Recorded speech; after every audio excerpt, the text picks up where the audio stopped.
जय गुरुदेव। आपके प्रश्नों के उत्तर। खत का जवाब। श्री राजीव कुमार जी, आपने जानना चाहा है कि खराब खान पान वालों के यहाँ भोजन करना चाहिए या नहीं। इस संबंध में यह कहना है कि बुरे खान पान का और बुरी संगत का बहुत खराब असर आता है।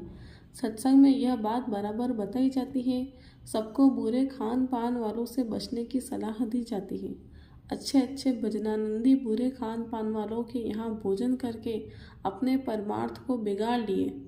जो एक बार मन साधना से उचट गया तो फिर जल्दी लगता नहीं। भाई साहब, खान पान के संबंध में महात्माओं की वाणी में बहुत तरह से समझाया गया है। वेश्या, धीमर, चोर, जुआरी, नृप, विषयी और मांसाहारी, इन घर भोजन करे जो संता, साधन भजन का हो जाए अंता। ऊपर लिखे आचरण वालों के घर संत भोजन कर ले तो उन्हें भी नुकसान उठाना पड़ता है। इसलिए बुरे खान पान वालों के यहाँ भोजन करने से बचाव कीजिए, अच्छा रहेगा। श्री विपिन बिहारी जी, आपने पूछा है कि मृत्यु के समय व्यक्ति रोता क्यों है। इस संबंध में यह बताना है कि महापुरुष ने अपनी पुस्तकों में यह बताया है कि जन्मत मरत दुसह दुख होई। जन्मते समय और मरते समय असहनीय पीड़ा होती है। जब मृत्यु का समय आता है तो यमराज के दूत अर्थात उसके सिपाही आते हैं। उनकी बड़ी बड़ी भयंकर एवं डरावनी शक्लें होती है। उनके विकराल रूप को देखकर जीव डर जाता है, इतना भयभीत हो जाता है कि खून का पानी हो जाता है।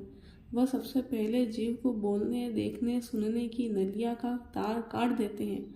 आँख खुली रहेगी, उसे यमदूत दिखेंगे, लेकिन और कुछ भी नहीं दिखता। उसे यमदूतों की डरावनी, भयंकर, कपा देने वाली आवाज़ें सुनाई पड़ती है। बाहर की कोई आवाज़ नहीं सुनाई पड़ती। बोलना चालना बंद हो जाता है। जब जीवात्मा का भास पैरों की तरफ से ऊपर की ओर सिमटता है तो नसों के चटाचट टूटने की आवाज़ें होती है। इसी सूरत के प्रकाश की किरणों के समटने की पीड़ा इतनी भयानक होती है कि जीव बर्दाश्त नहीं कर पाता। अंदर अंदर रोता है। रोते रोते आंसू निकल जाते हैं। वह असहनीय पीड़ा मौत की घड़ी में बड़ी दर्दनाक होती है। उसी पीड़ा में व्यक्ति रोता है। श्री राम लखन जी, आपने पूछा है कि भूत प्रेत क्या वास्तव में होते हैं। इस संबंध में यह कहना है कि भूत प्रेत योनियां होती हैं। जैसे मनुष्य में कई जातियां हैं, इसी प्रकार उनमें भी अलग अलग किस्में होती हैं। भूत, प्रेत, पिशाच, जिंद, बेताल, चुड़ैल आदि अलग अलग प्रकार के होते हैं। अकाल मृत्यु को प्राप्त होने वाले जीव भूत प्रेत योनि में जाते हैं।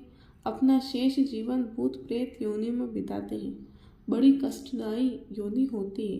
संसारी, ओझा, सोखा, तांत्रिक अपनी सिद्धियों से भूत प्रेतों को प्रताड़ित करके, कष्ट देकर, सताकर, विवश करके, झाड़ फूंक कर रात दिलाते हैं। जबकि संतों का मार्ग सताने का नहीं, दयालुता का होता है। भूत प्रेतों की वांछित खुराक सुगंधी को दिलाकर संतुष्टि करके उसकी तृष्णा और भूख को मिटाकर हटा देते हैं।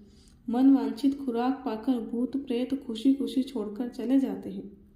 यह भी कहना है कि जिस पर जिसका कर्जा रहता है, उस कर्जे को चुकाने के लिए भी भूत प्रेत चड्डी लेकर परेशान करते हैं। महात्मा अंतर्यामी होते हैं। वे धीरे धीरे जीव के कर्म कर्जे को चुकाकर उसका लेन देन पूरा करवा देते हैं। इस प्रक्रिया में थोड़ा समय लगता है।